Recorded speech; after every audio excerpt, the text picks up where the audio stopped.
কিছুদিন আগে একটা ভিডিও বানিয়েছিলাম, অনেকেই সেটা পছন্দ করেছিল, কারণ একটা 60,000 টাকার ওয়াচ মাত্র 31,000 টাকায় কীভাবে পাওয়া যায় সেটা দেখেছিলাম এবং কোন ওয়েবসাইটটা বেস্ট সেটা দেখেছিলাম। আজকে সেটা প্র্যাকটিক্যালি এবং এই মুহূর্তে যে অফার চলছে সেটা আরও কম দামে পাওয়া যাবে কীভাবে সেটার একটা ভিডিও বানাচ্ছি। এই যে স্যামসাং ওয়াচ আলট্রা, এটা দেখতে পাচ্ছেন 100 ঘন্টা ব্যাটারি আওয়ার্স, 3 ন্যানোমিটার প্রসেসর। তাছাড়া স্পেসিফিকেশন ওয়াইজ তো বলেই দিয়েছিলাম, 3 ন্যানোমিটারের প্রসেসর আছে, 30% ফাস্টার, মানে এর আগে যে ওয়াচ ছিল তার চেয়ে তুলনায় 30% ফাস্টার, 3x high performance improvement.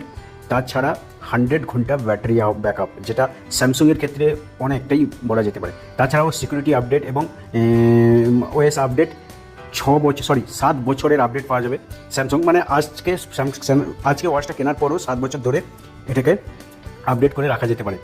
So এটি দেখাচ্ছি আজকে প্র্যাকটিক্যালি কীভাবে কম দামে কেনা যায়। এখন দেখা যাচ্ছে যে অফারে কিন্তু আরও কম দাম হয়ে গেছে 33,000 টাকায়। আর এর আগে দেখেছিলাম 34,500 টাকা, 34,000 টাকা দেখেছিল, এখন কিন্তু 32,999। এইবার অফারের মাধ্যমে আমি বাই করতে যাচ্ছি। এই যে দেখতে পাচ্ছেন, বাই করার সঙ্গে সঙ্গে একটা কুপন কোড দিচ্ছে। সেই কুপন কোডটা আপনাকে জানার দরকার নেই, এখানটায় সাজেস্ট করছে।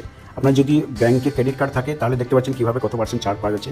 তাছাড়া ওই যে আদার্স কুপন, এই আদার্স কুপনে চলে এলে এই যে ফার্স্ট 1000 একটা দেখাচ্ছে, কিংবা বিগ সেভিং 10 দেখাচ্ছে, কিংবা বিগ সেভ 12 দেখাচ্ছে। সো এখানটায় বিগ সেভ 12 করতে পারেন, কিংবা ফার্স্ট 1000 করতে পারেন। আর যেটা বিগ সেভ 10 দেখাচ্ছে সেটা মাত্র 500 করছে।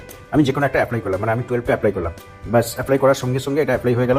দামটা কিন্তু এখন কমে গেল 32,028 টাকা। 28 টাকাটা কারণ প্রসেসিং ফিজ একটা নিচ্ছে, সেই জন্য 29 টাকা প্রসেসিং ফিজ, তাই 32,028 টাকা পড়ছে। এবার চেক আউট করতে গেলাম। চেক আউট করতে গেলে এই যে দেখতে পাচ্ছেন, এইখানে এবার ব্যাংকের যদি ক্রেডিট কার্ড থাকে তাহলে আপনি একটা ভালো পরিমাণ ডিসকাউন্ট পাবে। আমি যেহেতু এটাকে কিনে নিয়েছি, এই মুহূর্তে আইসিআইসি ব্যাংক থেকে আমাকে আর দিচ্ছে না, এখন এখান থেকে দিচ্ছে বরোদা ব্যাংকের যদি ক্রেডিট কার্ড থাকে, ব্যাংক অফ বরোদার যদি ক্রেডিট কার্ড থাকে তাহলে এখানে কিন্তু ফ্ল্যাট 2,000 টাকার ডিসকাউন্ট পেয়ে যাবেন। এর আগে কিন্তু আইসিআইসি ব্যাংকে ক্রেডিট কার্ড দিয়েছিল, আমার আইসিআইসি ব্যাংকে ক্রেডিট কার্ডে এটাকে বুকিং করেছিলাম সেম অ্যামাউন্টে, মাত্র 30,028 টাকায়। এখানটা আপনাদেরকে অ্যাপ্লাই করে দেখিয়ে দিচ্ছি ব্যাংক অফ বরোদা ক্রেডিট কার্ডে কীভাবে হয়।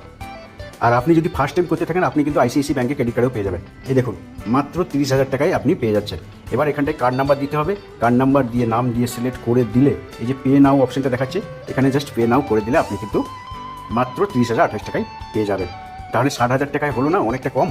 60,000 টাকার ওয়াচ এর আগে বলেছিলাম 31,000, 31,500 টাকায় পাওয়া যাচ্ছিল, কিন্তু না, এখন প্র্যাকটিক্যালি কিন্তু 30,028 টাকায় মাত্র পাওয়া যাচ্ছে।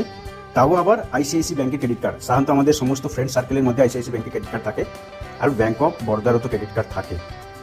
সো এটাই ছিল আজকের ভিডিওটি কেমন লাগলো জানাবেন অবভিয়াসলি। থ্যাংক ইউ, ধন্যবাদ।